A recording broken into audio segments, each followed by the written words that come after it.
there, I'm Dr. Aurora, and I'll be the one performing your test today. You are ordered for an eye and auditory examination today after a visit with your primary physician regarding insomnia, correct? Very well, very well. Well, your doctor has ordered the works for you, but don't worry too much. It's all just standard precaution. We get folks in here for it every day. You're in good hands, okay? I have all of your information here, but can you state your name and date of birth as confirmation for me, please? Perfect. Alright, well, there really is no reason to continue stalling, so before we begin anything, do you have any questions, comments, or concerns about anything that will be going on today? Okay, well, for starters, nothing that we are going to be doing here today will cause you any pain. At least it should not. And if you do feel any pain or discomfort, let me know immediately. But what we are basically going to be doing today is a comprehensive examination for your eyes and your ears, which is pretty straightforward. We'll check your vision, your hearing, and I'll get a look at your eyes and your ears. The first thing we will be examining today is your eyes. None of these tests are very difficult at all, and of course there are no real right answers. Just be honest so we can help you the best that we can. The more honest you are with us, the better we can help you. So it's really to your benefit to be upfront and straightforward. You don't need to feel like you have to hide anything or be dishonest with me, because that's not going to help you in the long run, and that's what I'm here for, is to help you. And really, there's no problem that we can't correct, so it's really in your best interest to just tell me. And that way, I can fix it, whatever it may be. I can take care of that. So, if you can't see something or hear something, just tell me instead of trying to guess or make something up, okay? Great. Now, the first thing that I want to do is talk to you a little about how your eyes work. That way, you can have a little background and understanding of why what we are doing is so important. And just to have some basic understanding of yourself, really, of your own anatomy. Usually I don't go very in depth with the information when talking about it to my patients. A general overview is usually enough to satisfy. Of course, there are those who are always more curious, especially the younger ones. The children are always curious. However, I want to take a bit of time to go over a bit of this with you, because based on the records that were sent to me from your primary care physician, it states that you haven't seen an eye doctor in the past 5 to 7 years. And that is really not that great. It is the recommendation of every doctor that I have come into contact with anyways. I have never seen anyone argue on the matter. It's recommended that you see an eye doctor at least once a year. So, I would really like to persuade you to make these appointments, to schedule these appointments in advance, sign up for our reminders. We send out traditional and or email reminders when it gets close to the 12-month mark, and we can also give you a call to personally remind you if you go past that 1-year mark. We're very flexible with scheduling. I don't think that you had much of a problem coming in here during your desired time. We do try and offer that sort of convenience. Your insurance covers everything we have to offer here, and that includes eyeglass prescriptions if you ever needed those. Not saying that you would, of course, but you don't need to worry about the financial aspect because you're completely covered. And we like for you to come in at least once a year because there are multiple problems that can arise with your eyes and your vision.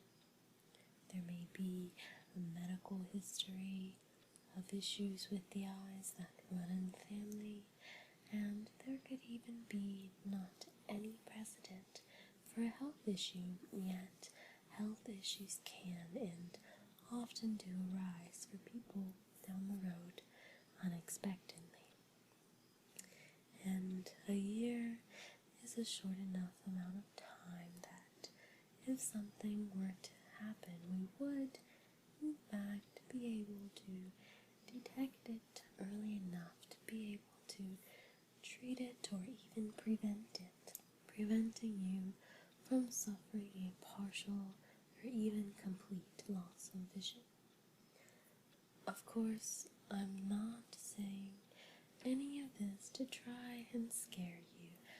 I simply want you to understand how serious and how important these things are, and just try to motivate you to take those steps and really get committed to your health, which is the most important thing you have all through your life, your health. Okay, well, I think I have soapboxed you enough with that, and let's continue on. I'm going to be telling you about a few parts of the eye. You may remember some of these from your anatomy or biology class in school.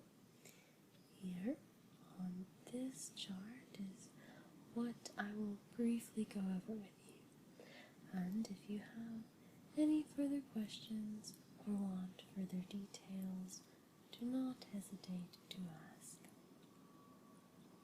Alright, first here we have the cornea, which is the clear front window of your eye and actually focuses and transmits light through the eye.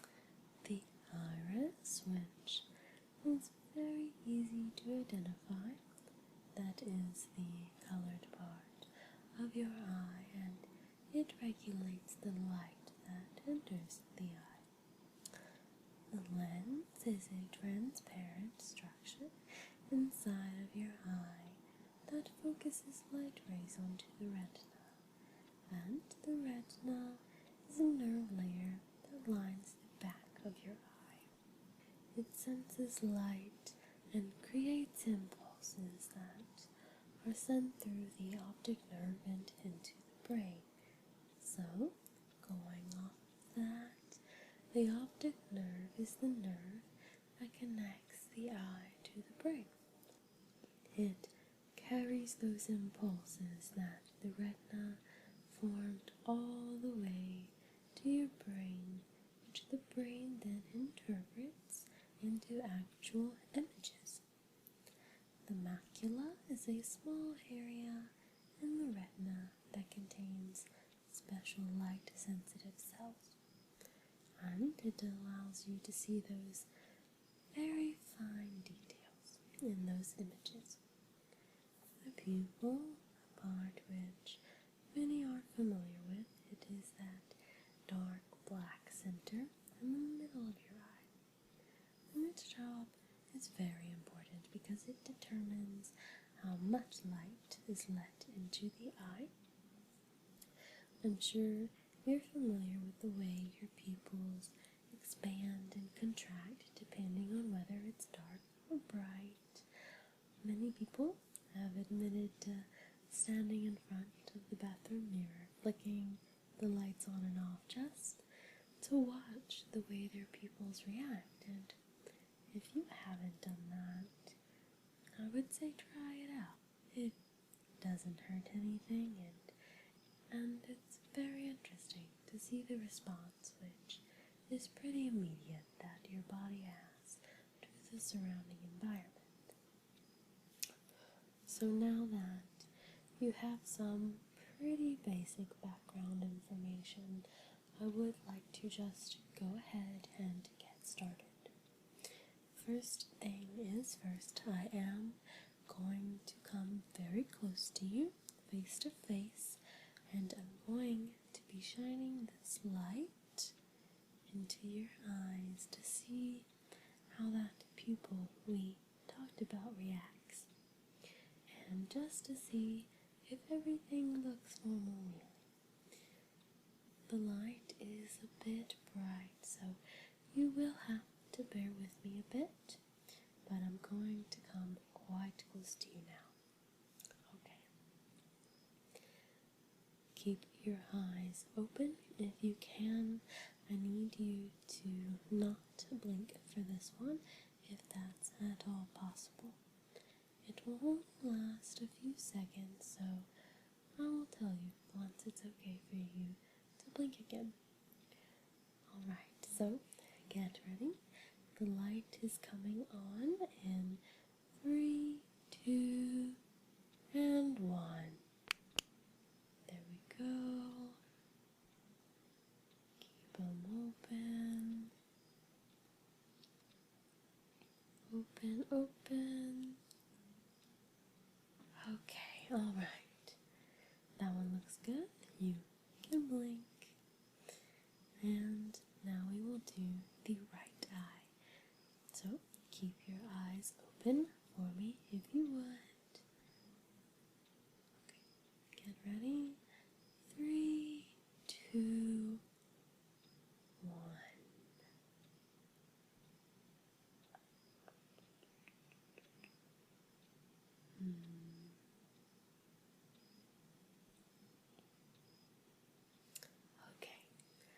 Okay, you can blink now. However, we are not quite done with this light just yet. Now, what I want you to do is going to be very simple, and you can blink throughout the procedure. What you're going to be doing is just following the light. I'm going to move the light around in different directions, and without moving your head, you will keep your eyes on the light to the best of your ability, of course. Alright, here we go. Look at the light. Now, only with your eyes, follow the light. Very good. Keep following it. Feel free to blink, yes. I know it is bright, but keep looking straight at it. Following with your eyes. Yes, very good. Keep going up and down, left and right. Very good. Very good. Okay, great job on that. see nothing abnormal or any sort of strain when it came to that, so that's fantastic. So, what I'm going to do next involves me remaining very close to you. I am very gently going to touch and press on the area around your eyes to feel for any bumps or swellings or the like, okay? Okay, let me get my gloves on. There will be no skin-to-skin contact. It doesn't dampen the ability to feel anything out of place. It doesn't make it any more difficult. If something is abnormal, I will still be able to detect it just fine. Okay, so I'm going to put these on.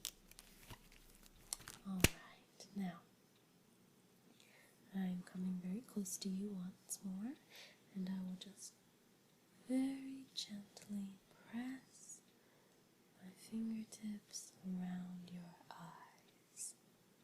Does that hurt? Good. It shouldn't hurt at all.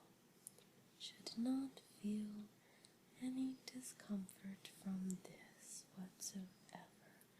But if you do feel any, even in the slightest bit, simply say so. Speak up and we will figure why that is happening. Still good? What about here? Fine?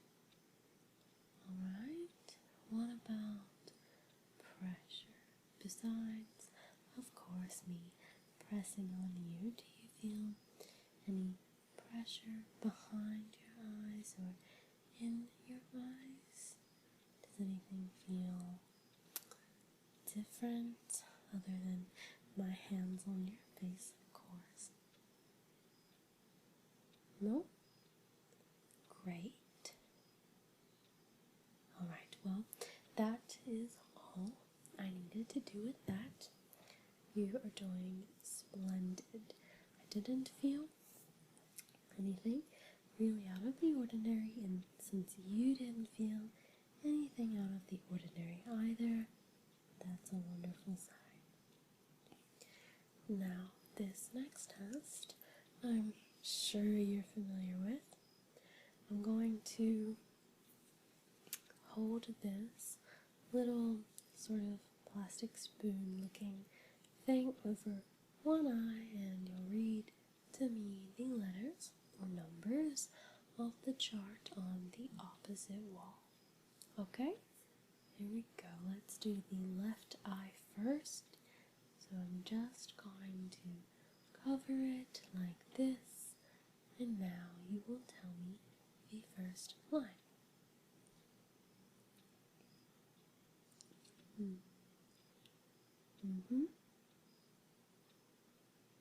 Okay.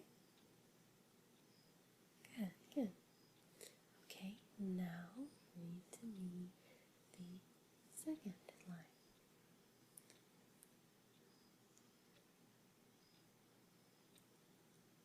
Good, good.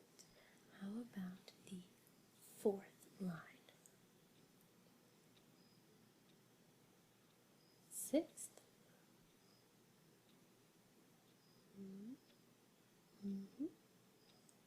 Good, good. Alright, now the other eye will cover up. And can you read me the third line on that chart?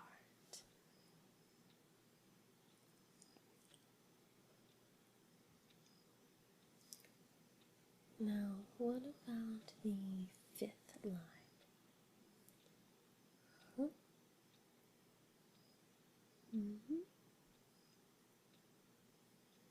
Okay, and last but not least, that little itty bitty seventh line. Just read off of it to me as much as you can.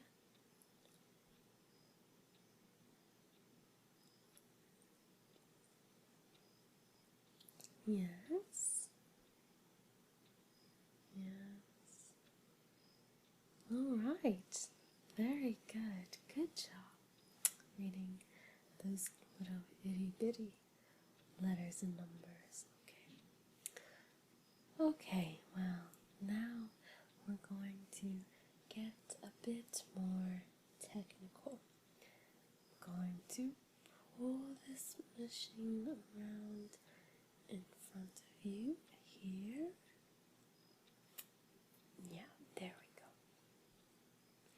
Alright, now what we are going to do with this is you're going to place your chin on the rest here in front of you, if you would please. Very good.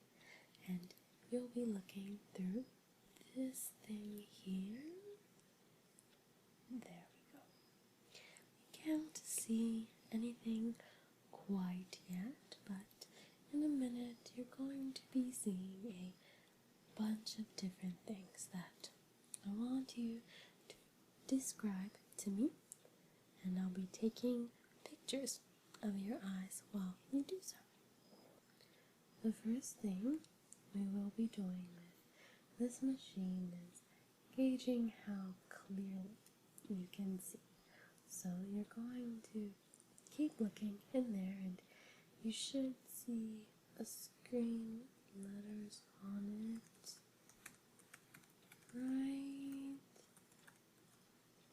about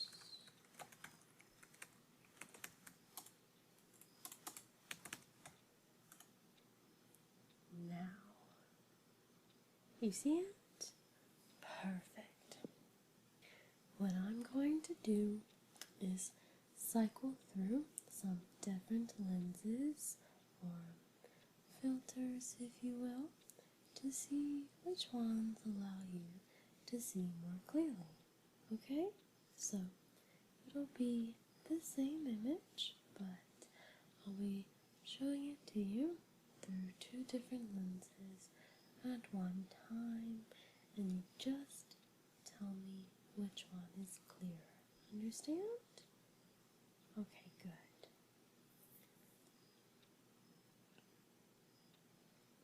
So, which one is clearer to you? 1 or 2? Okay, next, 1 or 3?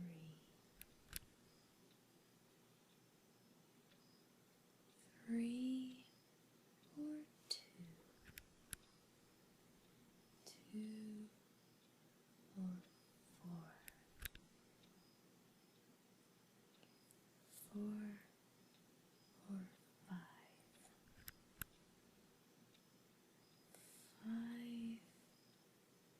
or 2? 4 or 6?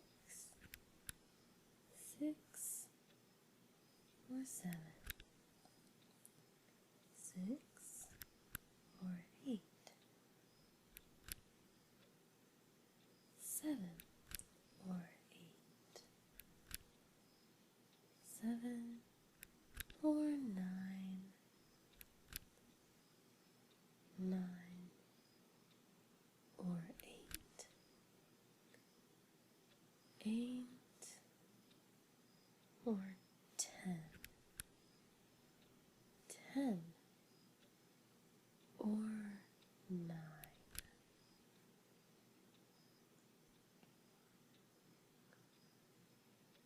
Okay, perfect. Great job. Now,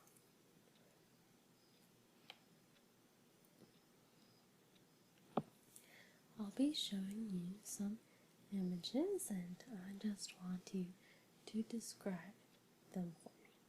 Okay? First one, and what color is the square?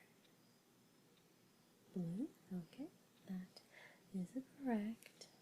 Now, next you see a group of shapes, and I want you to tell me what shape is the green shape. Red, blue shape. What about yellow? Orange? And the last one, what is the pink shape? Very good, good. Now you will see another set of shapes, and I want you to tell me now what color is the triangle. What color is the square? The oval? Rectangle? The circle? How about the trapezoid? Good. The next image is a color blind test. Also very simple. As you can see, there are a lot of circles, and I want you to tell me if you can see a number within those circles. You can. What number do you see? Fantastic. Now, you see the red dot at the center of the white square?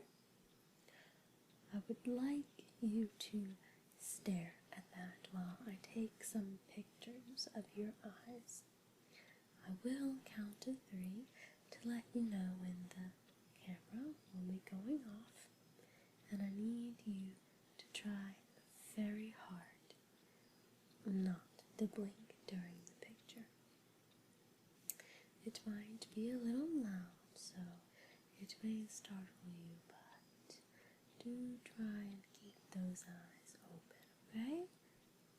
Okay, staring at the dot, picture in 3, 2, 1.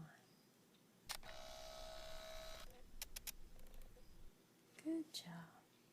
Now, the machine is going to cover your left eye so we can get a picture of your right eye by itself. Okay, get ready. Staring at the dot, picture coming in 3, 2, 1.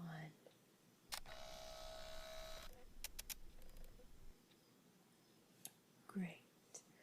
Now the machine will cover your right eye, and we're going to do the same thing again. This is the last picture of your eye I will have to take, okay?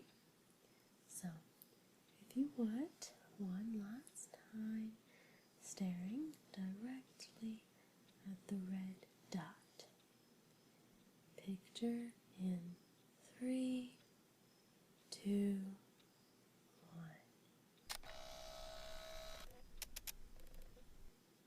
Fantastic. You are doing so well. Alright, that is honestly all we really needed to do with your eye examination. It will be a few days before I have the complete, conclusive results, but I can tell you that just based on what I have seen here today, you seem to be in very good shape where your eyes are concerned. Of course, I will be analyzing the photographs to see if there is anything that needs to be addressed there, and I will send those results to your primary doctor by this afternoon or tomorrow. It should take no longer than that. But based on what I just see on the surface, really everything looks very good. I don't detect any hints of any abnormalities or red flags that I would be concerned about usually. Your vision is also quite good. You don't need any prescriptions based on what I see here.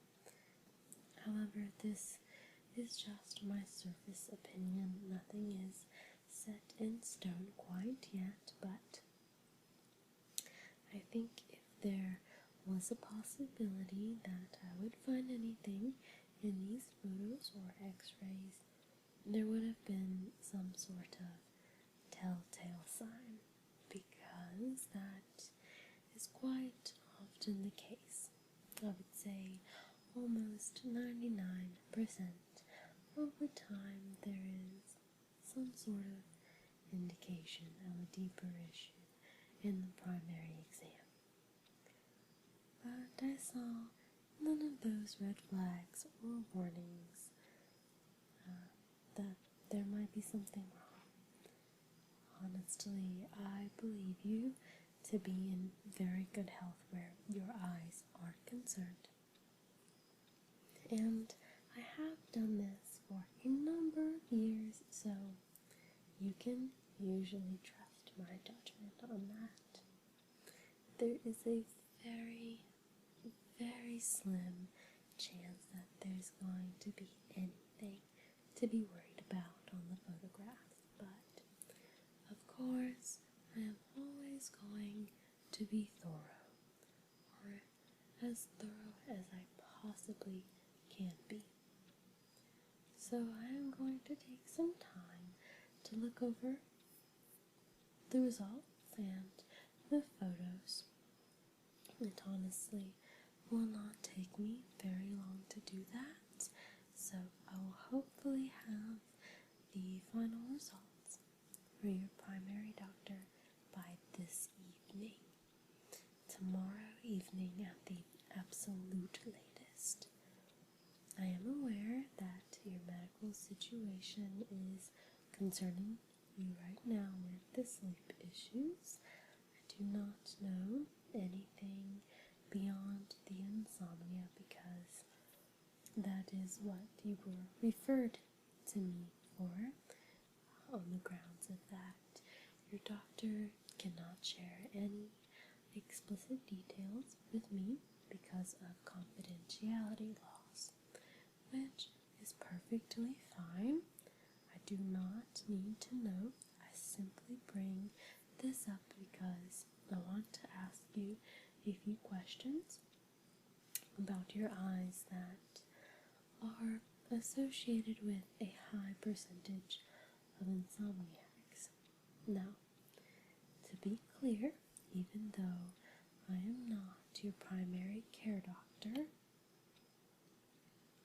I am also bound to the same laws of confidentiality, meaning that anything you tell me will not go beyond you or I or your doctor if we feel it is necessary to inform them. Which you can, as a patient, it is your right to object to. I just wanted to touch base on that to hopefully make you feel more comfortable. Now, the questions I want to ask you involve things that are often associated with insomniacs. Okay.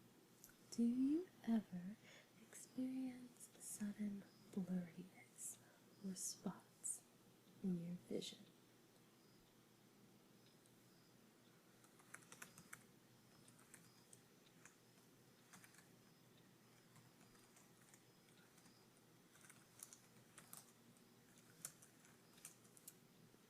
And when does that usually occur? Is there a time that you've found it to happen more? Is there anything you found that usually triggers it?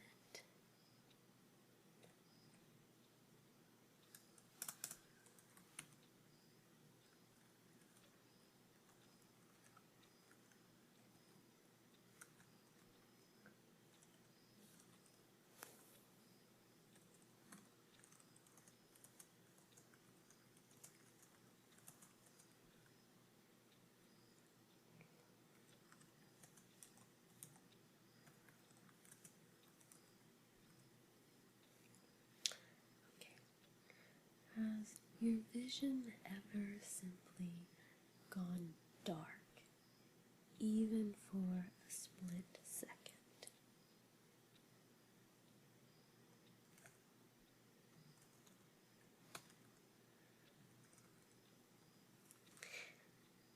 Could you tell me about how many times that has occurred?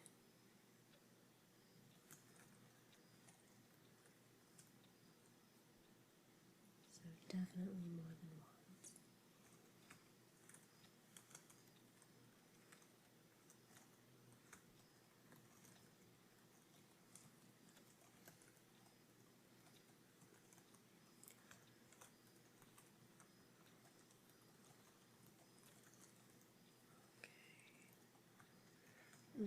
How long do the blackouts usually last when your vision goes dark? How long until your normal sight returns? So typically not that long, okay?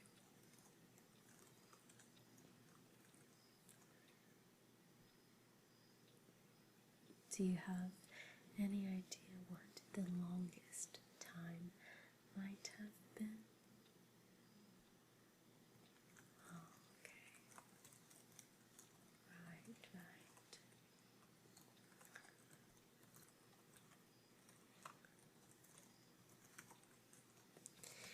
And do you find that there's anything that triggers that into happening? Any patterns or causes that you have noticed to contribute to this happening?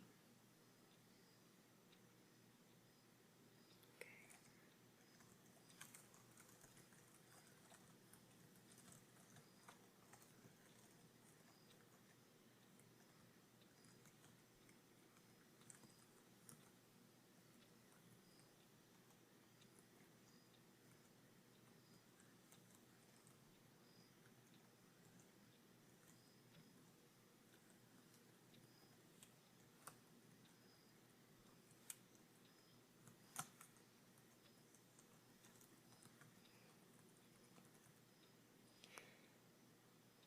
Okay. All right. The next question I want to ask you is, do you feel pain in the eyes or eye area after being awake for an extended amount of time?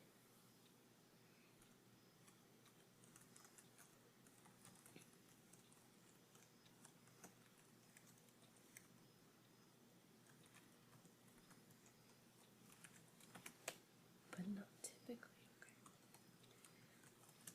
Alright.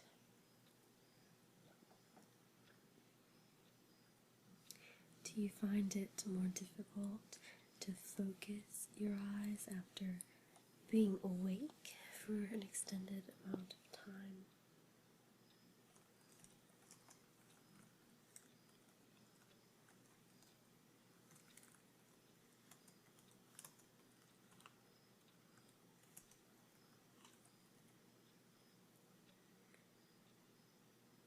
And could you say about how long you're awake before you start to notice a noticeable blurriness of your vision, or a noticeable difficulty in focusing your vision? Okay.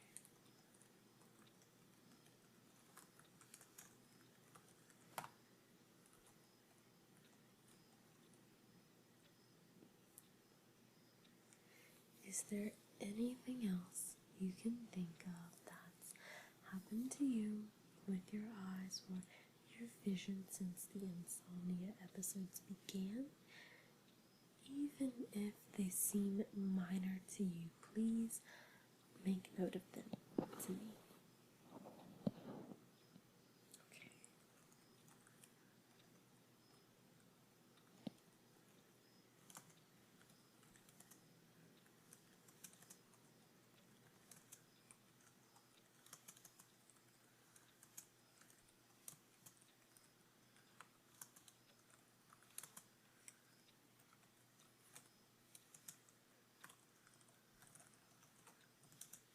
usually occur together? No.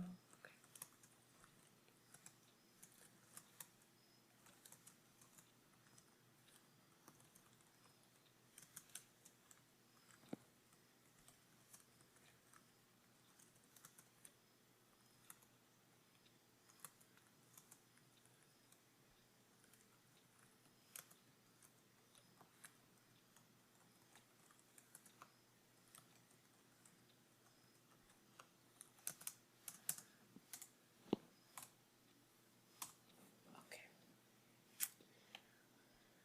Okay, thank you for answering those questions. I ask these because based on the examination that we've done, fundamentally your eyes seem okay, but you are expressing to me the concerns of these sort of problems that you're having, which are directly linked to many insomnia patients.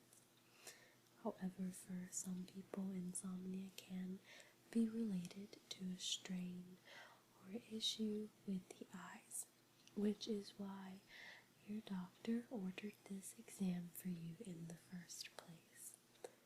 But based on my preliminary findings, physically your eyes seem fine to me, so based on my professional experience and opinion, your eyes are not a root or cause of your insomnia. I believe that the problems you are having are caused by the insomnia rather than the other way around, which often occurs within individuals who suffer insomnia, and many of them, once they are able to deal with the insomnia and essentially get better, the issues that they experienced with their eyes and their vision dramatically decreases. So, it's not a permanent thing. However, prolonged suffering can lead to a steady decline, which is why I want to get all of your testing done as soon as possible and get the results to your primary doctor quickly. As soon as your doctor has them and goes over them, I imagine they will give you a call, and I would say that is going to be within the week, so make sure you make time for that because it is very important, and I'm sure you're very exhausted physically and mentally. Okay, well, if you would, please step out into the hall and make your way back to the front desk and let them know that your eye examination is over, and they will probably ask you to sign a few papers, some release forms and whatnot, so we can send all of these results to your doctor and let them know that you are going to be taking a hearing exam today, and they will have some stuff specific for that they're going to want you to sign for. I know it's a hassle, but it will not take any time at all. I am going to go and prep everything for the exam for you, and that should take nothing but maybe 15 minutes, and you'll definitely be done with any paperwork that they would have for you by then. So you can just sit out there in the waiting room for a few minutes and relax, and someone will fit you in 10-15 minutes or so to escort you to an auditory lab, because it is in a different section of the building. We are a big facility who do multiple sorts of testing, so this floor is dedicated to optometry, and you'll be escorted to the second floor for the hearing examination. Alright, sound good? Any further questions you would like to ask before we end this session? No? No. Okay, but if you happen to think of any more while you're waiting, you can ask me when you see me again, which will be very, very soon. Alright? Please just make your way back to the front desk now. Thank you.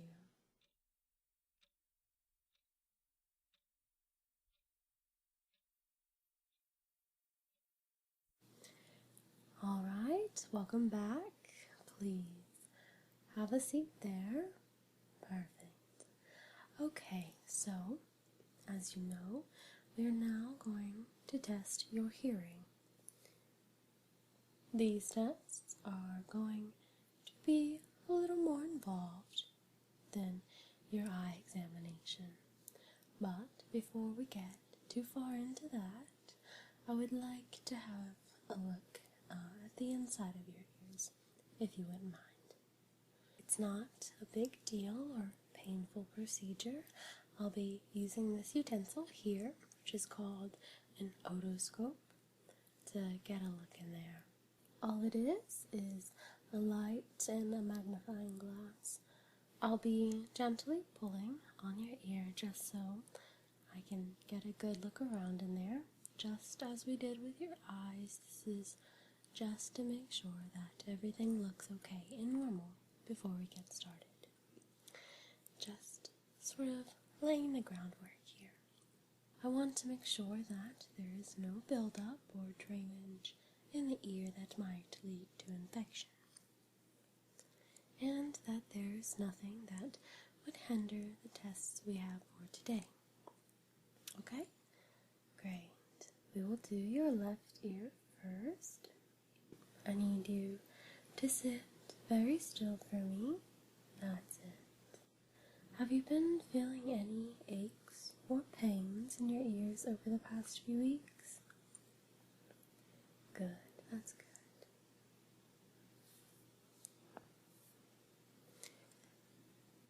Alright, that ear looks perfectly fine. So now I want to come over on the other side of you. Okay, and I'm just going to have a look in this one. Have you found recently that you've been needing to clean your ears more than normal? For example, have you noticed an irregular buildup of wax in your ears? No? Okay. And have you had any sort of fluid discharge from your ears? Good. Good. Both your ears look fine to me. No signs of infection or the like. Just want to make a note of that here in your file.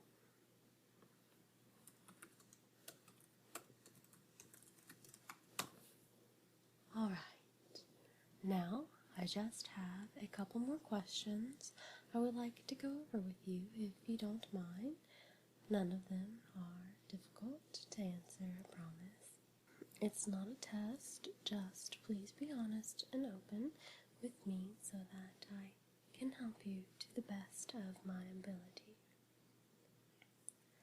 Alright, the first question I want to ask you is if you experience any ringing or buzzing in your ears, particularly when it's quiet.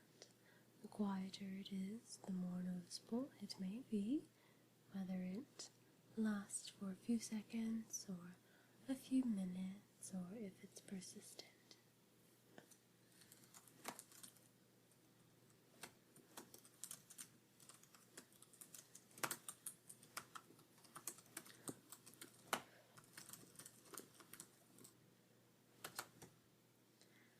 Okay, do you ever hear anything like buzzing hissing, whistling, clicking, specifically when you're alone.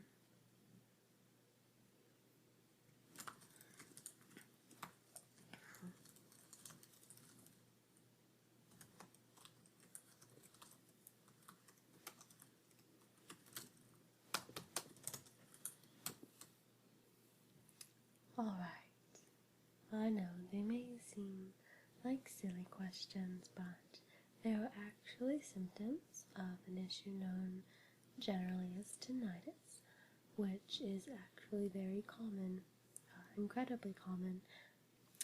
About 15% of the population, in fact, experiences it in some manner or other, and for many it can be a lingering issue, but for many others a minor annoyance, and it can often be quite temporary. It is not in itself a disease, but typically a symptom of another underlying health issue. So with the insomnia and the stress resulting, it's not at all surprising for it to occur. But, like I said, it's often a temporary issue. So, it's my opinion that it would simply be a side effect to your insomnia. Alright, the next question I want to ask you is, do you experience any popping in your ears? You know that feeling you get if you're driving up a mountain or changing altitude and your ears pop? Do you experience any of that on a day-to-day basis? At a time where you don't really feel there should be any reason to experience this?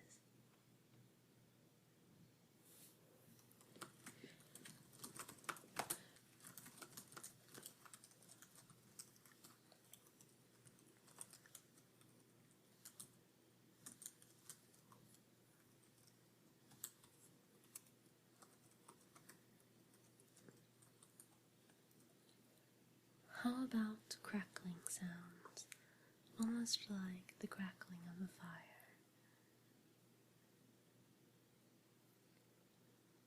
Okay.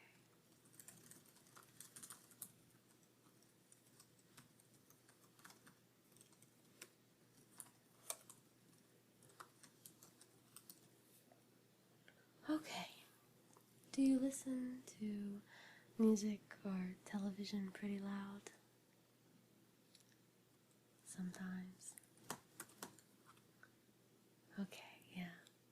We're all guilty of it from time to time. Just be careful it doesn't become a habit.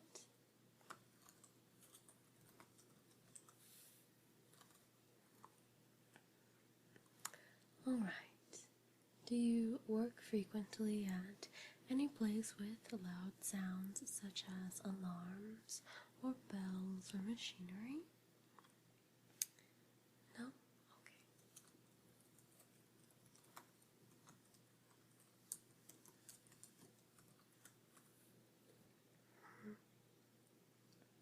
But there's been some construction down the road from you. Okay, yeah, that can definitely cause some annoyance. Is it pretty loud? Can you hear it pretty well from your home? Not too loud? Just more of an irritating background noise, okay. And how long has this construction been going on? Only a few days. Okay, so your insomnia had already been on set before the construction work. Alright, so we can rule that out as a cause, though I'm sure it does not help. Do you sometimes have difficulty understanding speech on the telephone or on the television? Okay. Do you often feel like people are mumbling or just not speaking very clearly to you? Alright. Do you feel like you always are having to ask people to speak up or repeat themselves? Do you find it difficult to understand soft speech or whispering? Okay.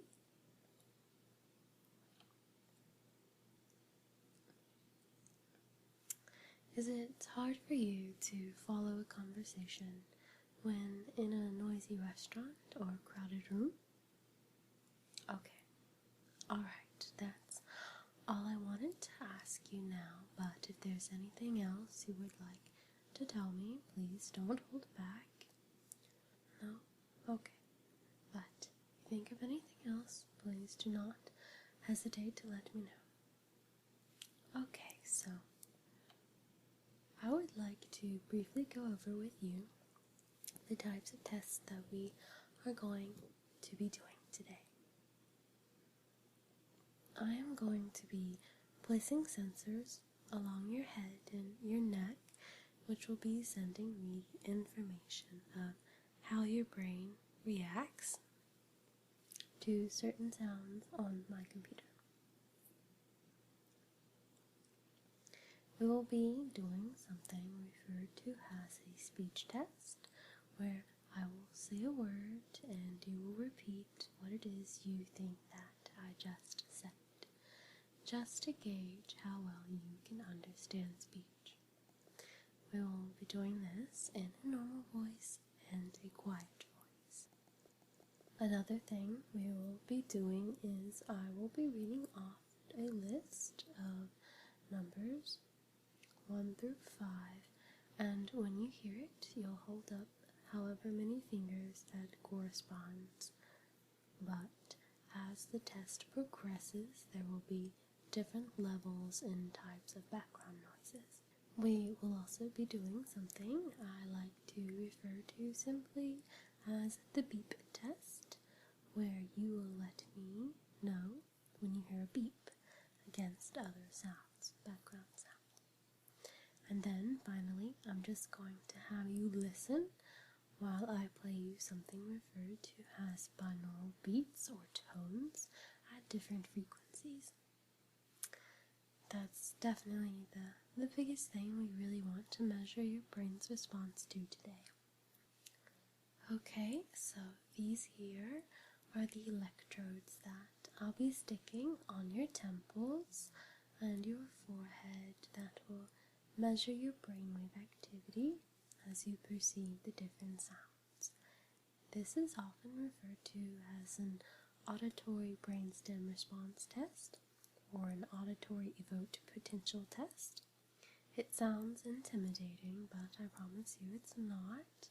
These tests are often even done on newborns, so it's absolutely not painful in any way.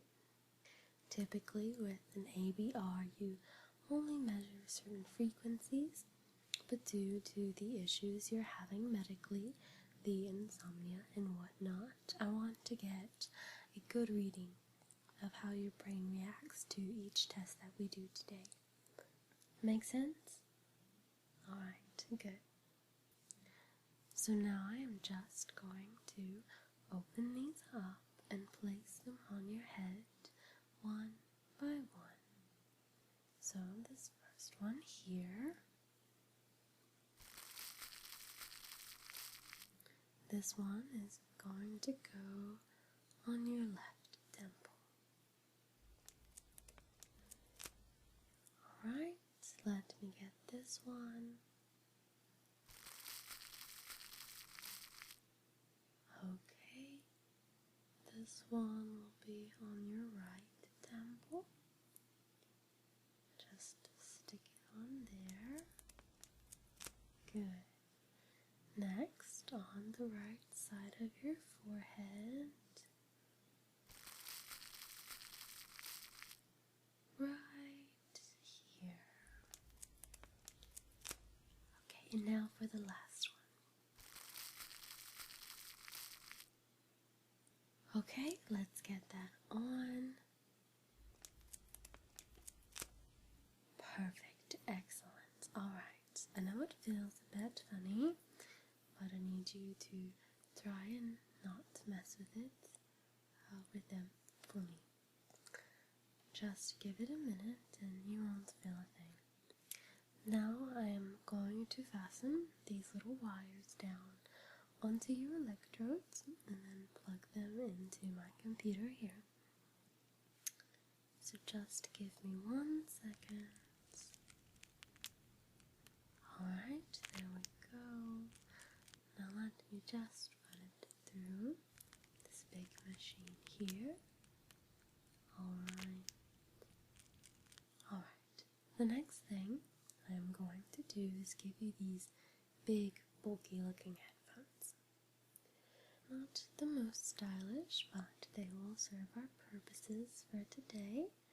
So we're just going to place them over your ears.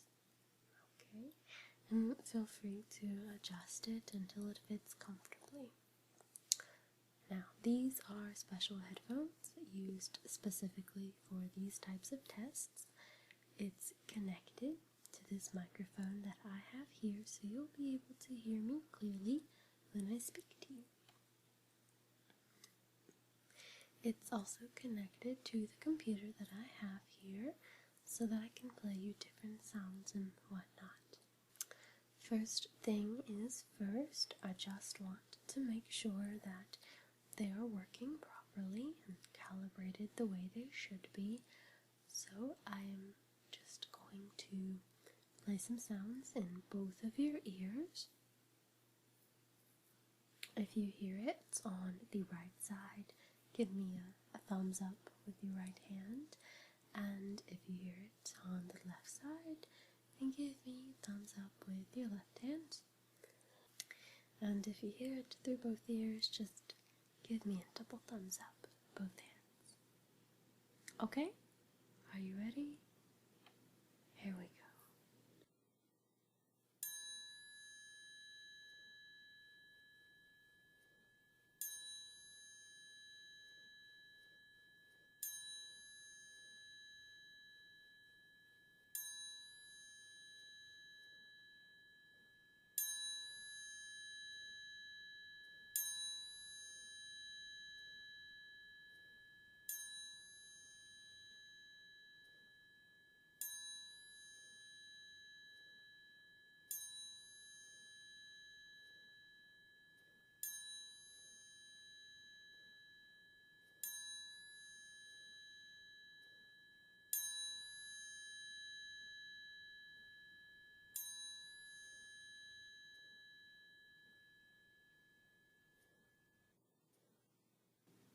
Alright, perfect. It looks like we are all set and ready to go. Thumbs up if you can hear me just fine. Alright, now, the very first test that we are going to do is very simple. I am going to be saying some words, simple words, and I just want you to repeat them back to me. This is a speech test. It will allow me to gauge how well you perceive speech spoken at both normal level and lower volume. So I will be saying some words, and I will be whispering some words. And all you have to do is repeat them. Questions? Okay, here we go. Burn. Cash. Keen. Kite. Knock. Pool. Puff. Sub. Take. Hip. Fall. Ball.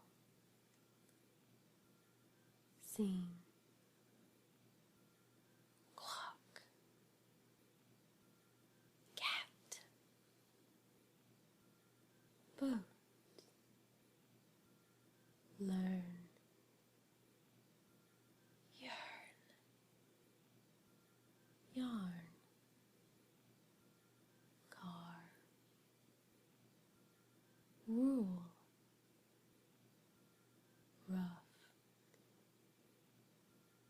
make, lip, drip, sip, rock, mock, talk, moat, lash, leash, feast, bird, near, tuft, tear, clear, ear.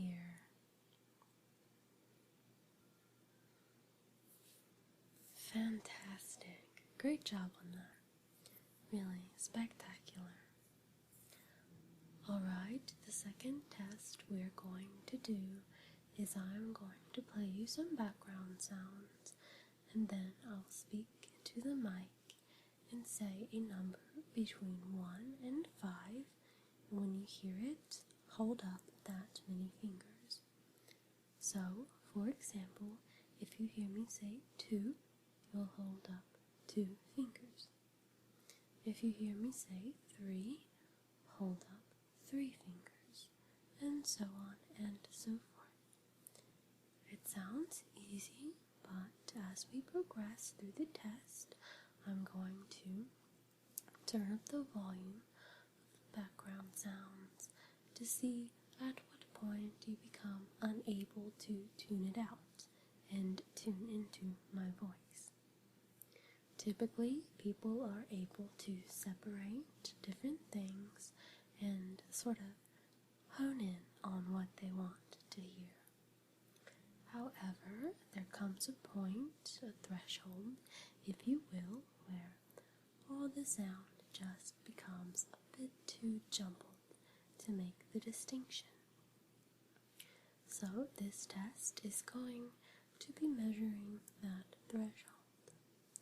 There will be a short period in between the audio where I will just be taking in your brain's activity to the current sound before transitioning and continuing on. I will be speaking in a normal voice through this entire test. So if you're ready, let's begin.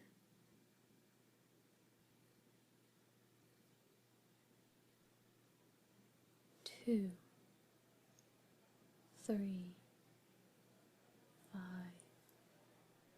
1, 2, 4, 1, 5, 3, 2, 2, 1, 4, 3, 5, 4, 1, 2, 1, 2, 5, 2, 4,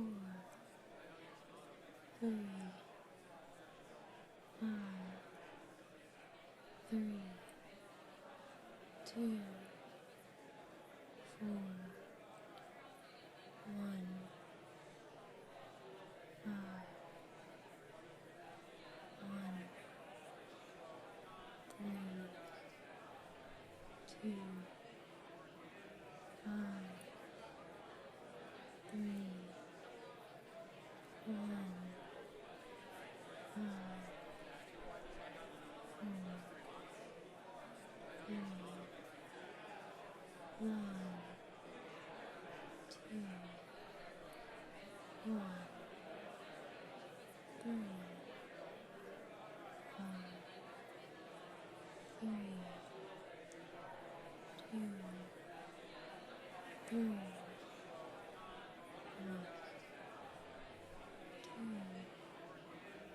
1,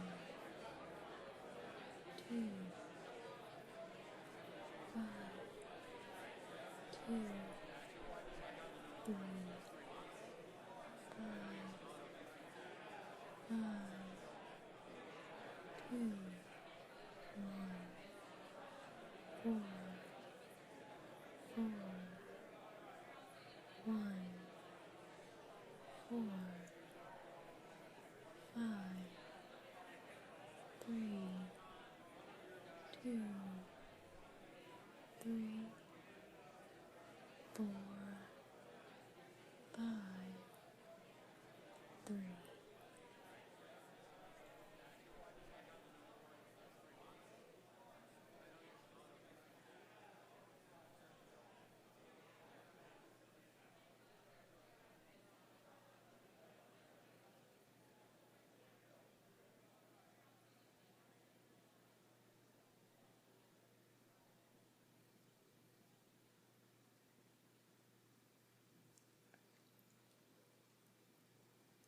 5, 4, 1, 2, 1, 2, 5, 2, 4, 1, 5, 1, 3, 2, 5, 3, 2, 3, 5, 1, 2, 4, 1,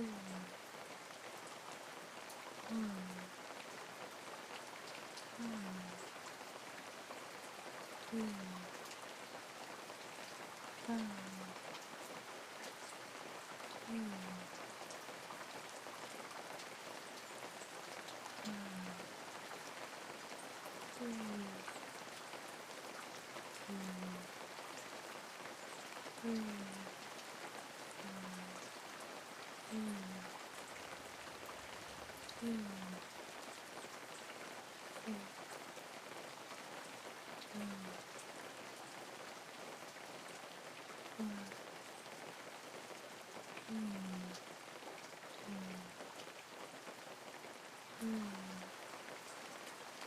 5,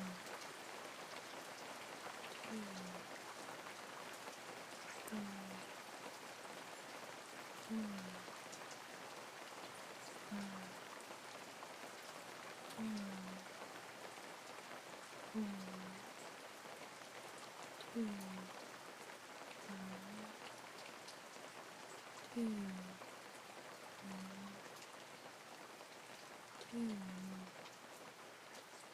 5, 3,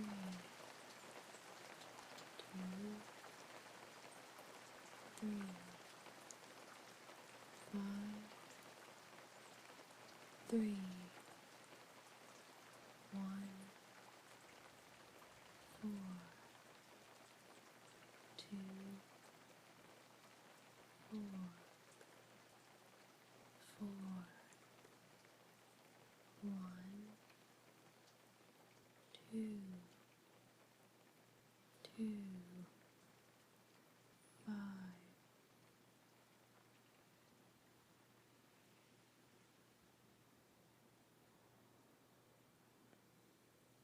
2, 2, 4, 1, 5, 1,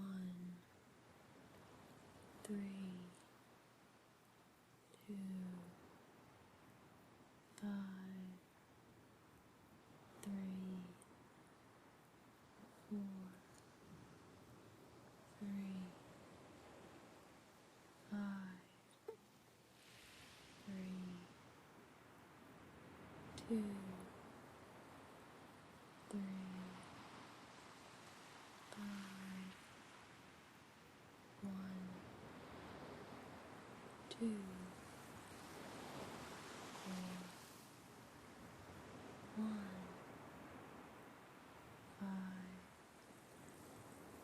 4, 1, 2, 1,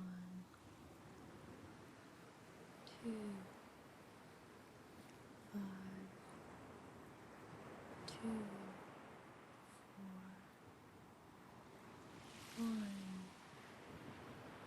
5, 1, 3, 3, 5, 4, 1, 2, 1, 2, 5, 2, 3, 5, 3, 1, 4, 1, 2, 4, 2, 1, 5, 3, 1, 3,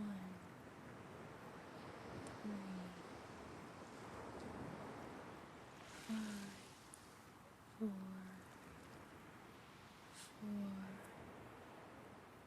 1, 2, 5, 1, 4, 1, 3, 3, 1, 2, 1, 1,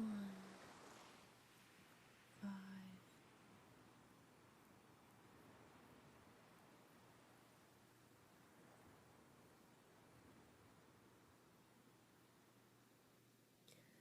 Okay, perfect. You did really wonderful. How are you feeling? Pretty good? Are you ready to advance onto the next test? Fantastic.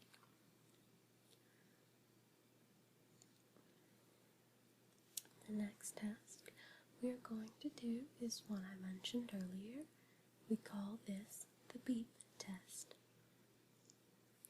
During this test, I will be playing you some background sounds, sort of like how we just did, but instead of listening for me speaking numbers, you're going to be listening for a tiny little beep noise that will sound just like this.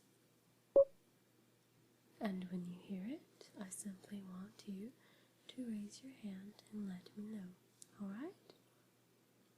Again, you'll be listening for this sound. Do you have any questions? Okay, then let's get started in 3, 2, 1.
Alright, there we go.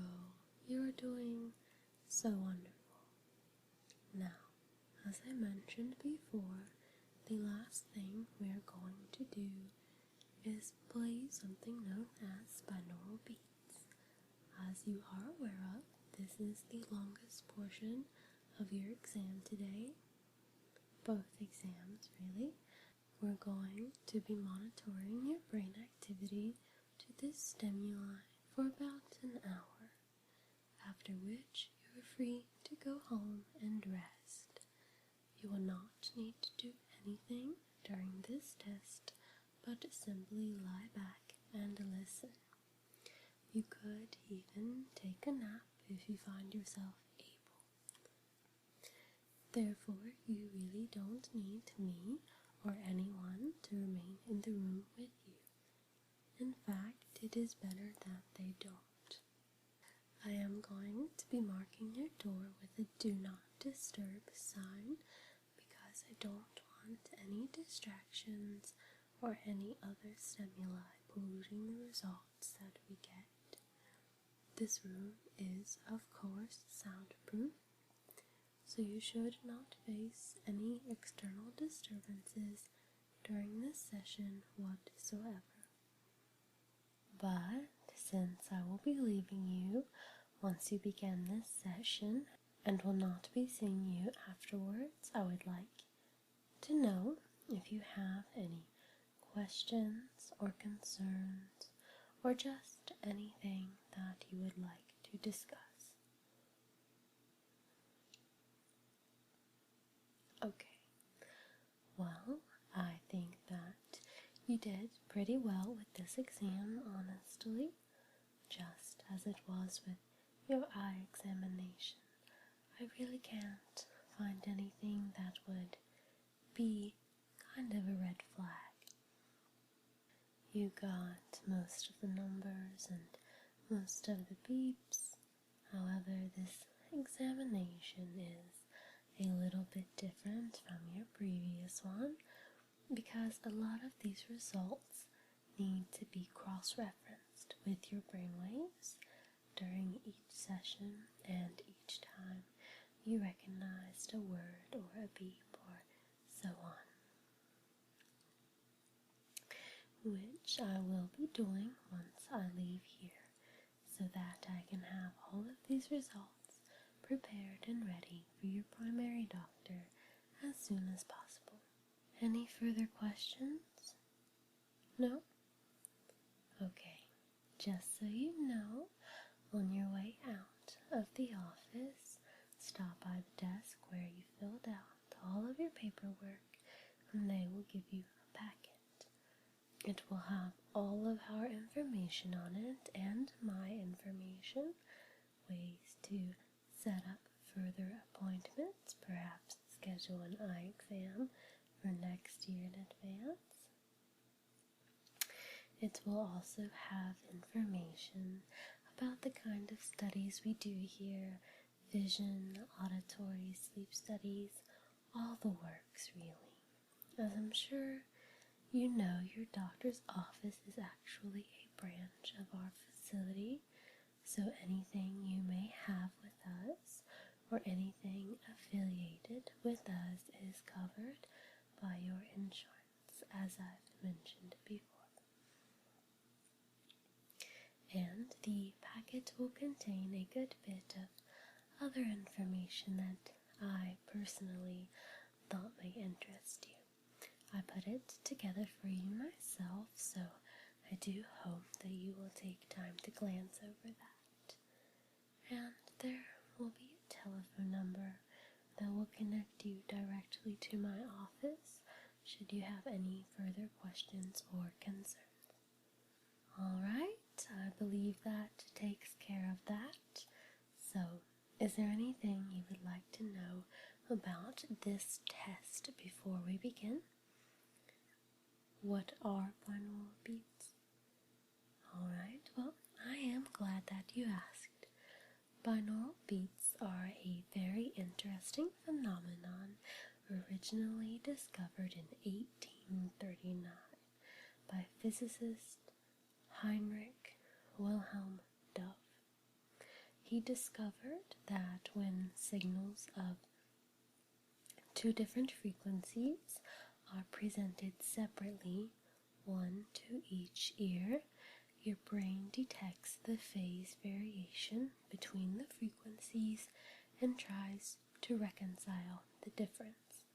In doing so, as the two frequencies mesh in and out of phase, your brain creates its own third signal, called a binaural beat, which is equal to the difference between those two frequencies.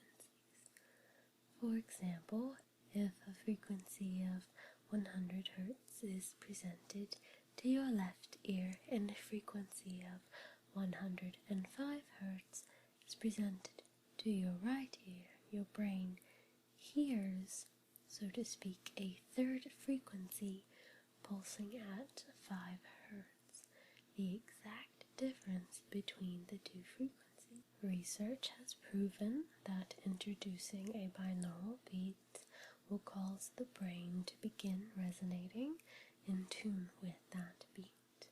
By creating a beat at 10 Hz, the alpha frequency, you can trigger your brain to resonate that same 10 Hz frequency, automatically inducing brain activity in the alpha range. This same technique technique can be used to quickly and easily guide your mind into any state. When your brain begins to resonate with the binaural beat or follow the beat, this effect is known as frequency following response. The phenomenon was thoroughly researched and tested in 1973 by a biophysicist named Gerald Oster in New York City. His research on binaural beats and the frequency following response was published in Scientific American and paved the way for further development in the area of auditory stimulation to enhance brain functioning. Since that time, binaural beat technology has been endorsed by scores of doctors and scientists around the world. By introducing a precise, harmonically layered blend of frequencies to your brain via our audio technology, you can effortlessly achieve powerful states of focused concentration, deep relaxation, and more, all the while stimulating parts of your brain to work together in synchronization.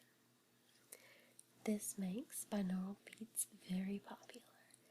They can induce a relaxation and are often used as a way to treat and deal with sleep issues or insomnia, which is why this test is so important for you today. They don't cause harm or damage in any way. In fact, they are very pleasant to listen to, and you might just find yourself dozing off, which is perfectly okay. Please feel free to rest. It won't interrupt or distort any of the information we are trying to collect or record, so please lay back. The button on the side of your chair there will cause it to recline, and there's a blanket on that side there. I will be dimming the lights as I leave. It's very important that you remain in a comfortable and relaxed position. Is there anything you need before the test begins? Okay, in that case, I will be booting this up for you. Okay, and when it's over, someone will be in here to let you know. But other than that, the door will remain shut, and please try not to get up and move around. However, if it is unavoidable, simply press